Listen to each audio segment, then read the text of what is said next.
What's up YouTube, I'm just another guy and welcome back to the Welsh way here with Aberystwyth Town. So we've got the Europa League first knockout round against Copenhagen. The game's actually ready to go. I accidentally pressed on the spacebar a few too many times and it started up the game, and again because I was pressing spacebar it even confirmed the squad.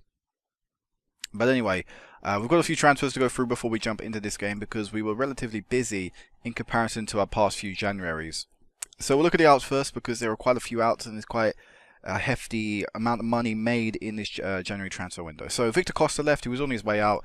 Feyenoord came in with a deal just after the transfer window ended in the summer, which meant he was at the squad the whole time, but he never played for us in this season. He's actually gone there and he's played really well. He's a good goalkeeper, but I mean, if I can't tie him down to a new deal, I might as well try and get some money out of him. I mean, again, I could have waited, but with 6 months left on his deal, I'm sure someone in Europe would have snapped him up on a free transfer. So at least we got something for him. That's my viewing at that anyway. Also, we loaned out a youngster that don't make too much of a difference. He's a new signing as well, but I'll look at him in a second. Carl Ford we sold for £1.9 million. Now, this isn't all up front. I think half of it's like up front, half of it's over like 12 months or 48 months or something like that. It's over a certain amount of time. But the reason why Carl Ford left, despite the fact he was a very good player for us in the 3 years, is just because we've pre-signed a youngster to join the club at the end of the season, who has the ability to be a better player than him, has the capability to go on and improve. And also, I like the fact that we can have McNaughton, who did originally play for the under-19s for England, who's now an actual Welsh international and Welsh under-21s international. He plays for both. I'd rather have McNaughton and Carwyn Drake on the bench as backup because they're both Welsh, they both play for Wales, they've come through the youth system, you know, everything about them is good for the side. They're fans of the side, they won't complain if they don't play too much. I can't really say the same for Carl Ford. I'm not too sure. That'll be a bit unknown. I picked up a decent fee for him, so overall, I think that's a good little bit of transfer. A good transfer there. There you go. Let's get that out. The next guy, Nigel Griffiths. I did originally sign this guy to keep him here as a backup centre back, but Dundee said, "Hey, we'll give you around 50k for him." I thought, well, yeah, that's pretty good. And I think there's a clause again. We'll have a look at the clauses. Out. Sorry, no, in. Yeah. There are a few clauses in this. 35% of the next transfer is owned to us, and we were also given a certain amount of money for the next 48 months because, again, not all of it was up front. But still, that's not too bad for a bloke that I only ever planned to be an occasional player for us in the league. So, overall, I'm happy with that. Happy with that fee because it's still a decent fee. Loaned out a player that will never really make it here. And then we sold Scott Drake. Now, Scott Drake is a legend at the club, but I don't think he's good enough anymore. I just don't feel he offers anything to the squad. He's 23, so his development days are numbered. There's only a few days. You know, he'll never really jump up again. I mean, he'll develop, but not at a good enough speed. And overall, I just didn't feel he fitted the club anymore. And despite the fact he's been here all his career, again, he's a fan. He's from Wales. He was from I think he's from Aberystwyth. He is from Aberystwyth. You know everything about him. He plays for Wales. He's a Welsh international, but he just doesn't fit the team anymore. We have the Japanese left back. We have a young left back coming through the ranks. That's the potential to be equally as good, if not better than him, on a lower wage, and that means I have more wage to spend elsewhere. Then we're picking up a good transfer fee. Overall, I don't think that's the worst signing. Maybe I could have got more for him, but it was either that he leaves now or he leaves in the summer because he had a year left on his deal. In the summer he would have, so he would have left anyway. So overall, I think that's a good little bit of money there. So 12.13 million for the overall summer. Overall transfers this season, that's how much we've received. We spent 1.61. We'll go through the two guys who brought in. So Barry Haynes, I think that is. This guy's centre mid, centre back, centre defensive mid. Overall, not the best player in the world, but he's 19. He was a free transfer. His contract expired at Shamrock. Had some half-decent potential, so currently he's out on loan at Port Talbot. Not doing very well in the league. But, you know, he's a bit of a shot. If not, you know, I'll sell him on and see if I can get any profit for him. But overall, he shouldn't be, you know, the worst player in the world in the future. And the last guy we signed was from St. Pat's Athletic. This was on a deal, which meant I had to pay compensation. That's where the fee actually came from, the 1,115. But overall, not a bad centre mid, 18 years of age, got decent potential, which is why I was attracted to him for the potential-wise. Not on a lot a week, actually played decently for Bohemians in the Irish Premiership, so that's a decent stand to compare ourselves to the rest of these Welsh Premier League teams. But overall, done well in the league so far, and he's done really well in the cup as well. So I think this guy's got a good future ahead of him. He'll be around our third, fourth choice centre mid for the rest of this season. Next year, I'm not sure. We'll have to, evaluate once our youth intakes come in and stuff like that. But overall, I think this guy will be a decent player and a useful player in the league. Definitely, maybe not the European and continental competitions, but definitely the league. So we'll have a quick look. In the league, we lost our first game in a long time. I think that's a big thing I should probably point out before we go into the match. We lost our first game, and it was against TNS, and it quite literally was the previous match. We lost 1-0. I played my second team because I really wanted to rest them up for the FC Copenhagen game, and a few injuries meant we were pretty bare in certain positions, but still should have had enough quality in the team to overcome, the problems that TNS, I'm on the wrong thing, that overcome the problems TNS could have thrown at us. But even senior players like Will Evans, Di Lewis just didn't play well enough. Going forward, we were just abysmal, which is a shame that we've lost our first game in how many league matches? We can actually check this because we have a record for it. 79 games from 25th of October 2025 to the 5th of February 2028. It had been over 2 years since we'd lost a match. That's incredible. And even the win record, of course, that ended with the draw against Bangor earlier on. So let's go into this match. So we're going to go out there with a 4-4-2. I don't know how many people are here. Let's see if I can quickly see that. I don't think I could now. No, I don't think we can see it, but it doesn't make a difference anyway. So we are 4-4-2. Both teams are going to be playing. I'm very confident that we can win this game. I believe we can win this game. One little bit of news for the starting 11 is that McNaughton is playing right back today. That is because there was an injury to Ferreira, which meant he just couldn't make it in time. I think he was a day or two out missing this game. He should be back for the second leg, hopefully. But that'll be it for that. That's the only change to the team that otherwise would normally start.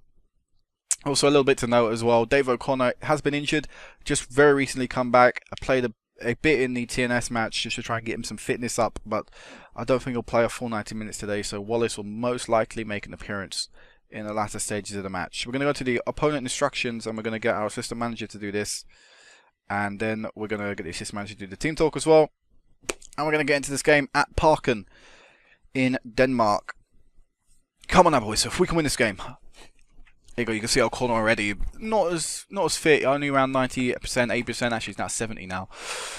So that's a real worry. He really is not match fit, and that's probably a big faux pas on my point, because I shouldn't have started him. Probably is. Oh my God, that ball has just bobbled through everyone. The throw-in seemed to bounce over everyone. Seemed to avoid absolutely everybody. Let's see. Did anyone get a flick on this, or did it quite literally bounce through? It just hit Jose, went over McNaughton, and then led. That's poor defending from McNaughton, poor defending from Jose, and poor keeping from Laird. There's 3 mistakes there, leading to a goal from Copenhagen. But we're on the attack here as Lewis with the shaved, whatever. Moreira has scored his 9th goal of the season. It was Lewis with the original shot, straight at the keeper. Wilson with a set piece, meaning the tall lads could get up front. Moreira actually played it to Lewis, who should have finished it, but in the end it somehow luckily bubbled back to the centre-back, and he's got his 9th goal of the season. So we're back in the game. We're actually playing very well. I expected to do well against this team. Surprised we actually fell behind to Copenhagen. I like what the assistant manager said. More of the same in the second half, please. O'Connor's still not match fit, but we're going to give him maybe 5-10 minutes in this half. Then we'll probably take him off. As Wilson whips this ball in, trying to find Jose, and it's Jenkins with the crossbar. Well, it is Jose, whatever your name is, with the goal, making it 2-1. Both of our centre-backs scoring today, giving us a 2-1 advantage, and 2 what could be very vital away goals in this cup tie. So fantastic way to take the lead as we got another corner here. Pedroza looks like set pieces are going to be very dangerous here as Lewis picking up the ball, trying to whip this back into the danger area. Can't. So the ball is in their half though, and no real attempts come from this highlight. So maybe there's one more chance left in it as Jenkins whips this ball in, finds Lewis, and Lewis with the goal. His 20th of the season, the young lad, given his first full year in the starting 11. And he has played incredibly so far this season. Really has stepped it up because the last 2 years have been pretty poor from him, or the year and a bit. really, because his first year came through the youth system. He only had a few games. So we're going to bring Thomas Wallace on, play him as a target man, which he can do. I think Pierce may be slightly better at the target man role, but Wallace has the potential, and I want to play him as Wilson with another corner, and it is Lewis yet again. 4-1, we're beating FC Copenhagen here. As Lewis heads that one into an open net. No one around him, no one at the near post. There always should be someone at the near post, in my opinion. Overall, poor set pieces. Set pieces clearly are where we need to dominate Copenhagen, and considering we've got 3 of them from set pieces. As Pedrosa's just wandered through, and it is Wallace with the goal. 5-1 against FC Copenhagen. Or FC Copenhagen, as it wants to pull out there, but we're going to go to FC Copenhagen. Wow, I didn't see this one coming. I expected a win, but 5-1. Overall, the fact that we conceded is massively disappointing, as we concede again. Again, poor defending keeper. Probably could have done better there. It looked like a shot right at him. Has the marking from the corner. Wallace should have got there. Jenkins with the clearance, I'll put that in quotation marks, clearance. I don't know, the guy marking Blom should have got the ball as well. Again, massive mistakes defensively all round has led to a second goal for FC Copenhagen. But the 5 away goals will surely be enough. Surely be enough to get us a pass through to the next round. I shouldn't actually get too ahead of myself. There's still enough time left for them to get maybe 2 more goals, which would still put them in with a shout of getting through. So we're going to bring Lewis on. I would like to make a change to the right back, but we only have DUBE on the bench, and 18 I think he is, and I don't think he's ever played in the Champions League. It would be a big thing to ask him to do, but he is the future left back maybe at the side. He's the reason why Drake was sold. I think we're going to make that change to McNaughton. I think we'll put the more experienced guy out on the right, and we'll bring DUBE on the left. And hopefully he'll play well for the rest of this game. I don't think he'll have too much to do with it. He throws the ball into Wilson as Lewis whips this one in, and it's Wallace yet again. He's second of the game. He's only been on the pitch for about a half, less than 45 minutes, and he's already got 2 goals. These two, Lewis and Wallace, have both been playing up front with each other in the league majority of the off-season for the Europa League games and the Champions League games. They've been the partnership in the league, and they've been doing very well together. And I do think they may be the future partnership up front for this team going forward, unless I can find a striker that's already amazing, someone like Sousa. But if not, these two could very well be the strikers that maybe try and lead us to European glory. As Wallace unable to thread the ball through to Jenkins. Surely this will just be the end highlight. It is. We win 6-2 in the first leg, and including 2 assists and 2 goals from Lewis, in a really incredible performance from the youngster. We'll have a look. What was the Juventus game? Juventus won 3-0 on the day as well. An own goal and 2 goals. They actually had a pretty evenly match with Videoton, so that'd be interesting to see how they do at home. And imagine maybe away. Of course, home and away is quite a big advantage and disadvantage. So it'll be interesting to see how they do at the San Siro. That's the wrong stadium, isn't it? Juventus Stadium, yeah, that's AC Milan and Milan. Why did I say the Milan Stadium? Anyway, I'll meet you back for the second leg, where hopefully it'll be more of the same. I would like to keep a clean sheet against them, because they don't look anything special. We really should breeze past them, despite the odds saying that FC Copenhagen are favourites. 1,613 people are going to be here to watch us in the Europa League first knockout round, and that is an abysmal attendance, and I don't think that would ever happen in real life. But whatever, we are here, Copenhagen, the second leg, and really confident that we will pick up a result. The team is this, looks as so, the bench looks as so as well. I don't think there's any changes apart from McNaughton being dropped to the bench, Ferreira coming in to replace him, as I mentioned. Still going to have O'Connor up front, despite Wallace's very good end to the last game. I'll keep him on the bench and give him that impact sub opportunity. But apart from that, the exactly same team. Let's jump into this. We have worked on our attacking set pieces in the build-up to this game, so again we'll look to use that and utilise, which seems to be an obvious weakness for Copenhagen, and look to try and score a few more set pieces against them, so if we can get our centre-backs involved in the action, because that is how pretty much Lewis got all his goals and his assists, were all from set pieces that ended up falling to him. in a position where he could either whip the ball back in or actually take the shot himself. But to me, there's no doubt that we'll go through. I'm pretty sure. It's just whether we'll get the Juventus or not. That'll be the thing that will still depend upon. I mean, the 3-0 deficit still seems quite large for Videoton to overcome. But, you know, you can never rule a surprise little team like that out. Actually, maybe you can. 1-0 already, they're down. I'm sure they won't get 4 goals. You know, 3 away goals was enough to ask for them. But there, they won't get 4. So I'd say we're definitely going to be an Aberystwyth Juventus second knockout round draw in the Europa League. And after this match, we'll have a look at see how Videoton do away from home at the Juventus Stadium. And in comparison to how they did away from home, because I think if they can do well at Juventus Stadium, I'm sure we can. I'm not very happy with the performance, no. We're going to take O'Connor off, and we'll give Wallace a full 45 minutes. We'll give him a team talk as well. Did more of the same for you tonight. Still 0-0 here. I'm absolutely surprised. I'm quite baffled that it's still 0-0, and they've actually played better away from home. It's Pedroza with the ball. Let's see if we can create a goal here. Miyazaki whips this one in. No one's there. It was behind everyone. That's a poor cross, really. But he's got the ball back for us, and we're going to look to try and attack it again. As Pedroza back to Wallace. Out wide to Jenkins. Forcing the save as Wallace, unable to get the header on target. It was whipped back in by Wilson. Lewis is not having the best of games either. We still have Pearce on the bench. I may bring him on and give him a chance in Europe. I think we'll do that. We'll put him to the target man role. Play Pearce in a position I think he may be a little bit more suited to with the advanced forward. And we're going to take Pedroza off. I don't want him getting sent off. I think he may have a chance of getting sent off if we kept him on the pitch. We'll just bring Lewis on and eliminate that threat completely. I'm sure Wilson won't pick up another yellow. Well, at least I'm confident enough to keep him on the pitch. He won't pick up another yellow. There's still that possibility. Oh, come on. I don't want to draw a game against these lot. It seems like we've just given up. We knew we were so comfortable. We just played the whole game in second gear. As Lewis with the ball trying to find Wallace. And we've got a penalty. There we go. Who's going to take this? I think Jenkins takes the penalties.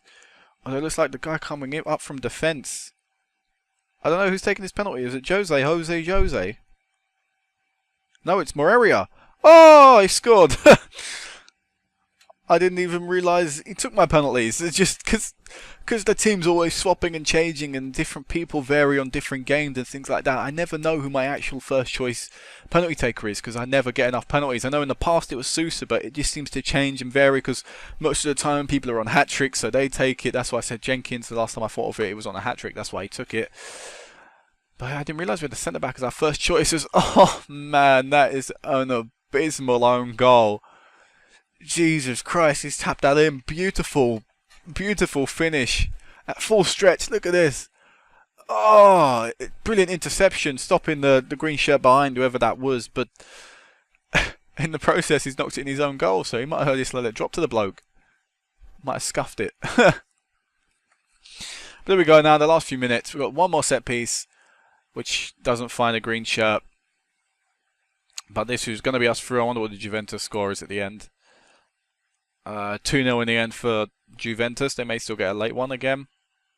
We've still got the ball going forward now. Joe Pearce has given away a free kick. But yeah, this will surely be it now. There can't be much time remaining. 8-2 on aggregate. My God, we didn't even beat a team in the qualifying in the Champions League this bad. Good win, lads. Well done. Really good performance. It puts us through to the next round of the Europa League. We'll get the official dates all set in and who we've got to sandwich it in between. Wow. First game's at the Scarlets. Have we ever played Juventus before? I don't believe we have. Nope, we've never played them. Again, going into the unknown. We're given £169,000 for playing in the round of the first knockout round of the Champions of the Europa League. That's near to nothing in comparison to the Champions League. But how did Juve do against Videoton at home? They've still got Pogba there. Where is he? There he is. Paul Pogba. Still got him really good stats. I wouldn't even mind having him in my team. But how did they do at home? Oh man, they flipping battered Videoton. So it looks like if we want to pick up a result, it will have to be most likely in this game, the first game of the two, because otherwise I think we will just be outclassed at Juventus Stadium. So next time I'll meet you back will be the Juventus home game. It'll be a big match. We've got 3 games in between. I will play my second team in the Carousers game and the Bangor City game. I don't think that'll make too much of a difference. Still yet to win the league. I'll locally inform you. We're still yet to win it. We just drew to Bala in between the 2 matches, so that will delay our celebrations. I think we'll probably win the league in the Port Talbot game, maybe, or maybe after the the TNS game. But big chance. I'm still optimistic that we can get through in the Europa League. So until then, peace out.